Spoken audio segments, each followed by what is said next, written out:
বাবা কেমন আছেন? শুনলাম আপনার কাছে আইলে অনেক কিছু হয়ে যায়। বাবার দরবার একটা বুগান না মুরগি, আমাদের ব্যবসা বাণিজ্যটা লস হইতেছে, এটার একটা কিছু করেন আপনি বাবা, এটা আপনি গ্রহণ করেন। ইল্লাল্লাহ, আয় রে ভন্ডর দরবারে তোরা আইছিস।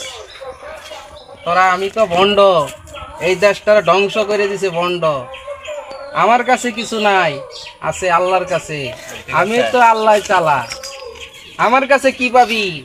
আমার মতো ভন্ড এই বাংলাদেশে অনেক আছে। তোর মতো গরিব বুকা চুকা পায়া সব মুড়ি দানা বানায় বানায় কয় বাবার কাছে এই দিও মুরগি দিও। আমি মুরগি দিয়ে কি করব? আমি আল্লাহর আশা বয়ে রেখি। তোরাও আল্লাহর কাছে চা, তোরাও আসান হয়ে যাবি, ভালো হয়ে যাবি। এইরকম মুড়ি দেখা বাবা টাবা দেখা কোনো গুনাহগার হইস না, শেরিক করিস না। এই দেশের মতন যত বাংলাদেশও বন্ড আছে, বন্ডর তুচ্ছ করবি, মুড়ি দানা হইস না। মুড়ি দানা হইবি আল্লাহর কাছে, আল্লাহর কাজ করবি। তোর আল্লাহ তো চাইলি পাবি, আমার কাছে পাবি না।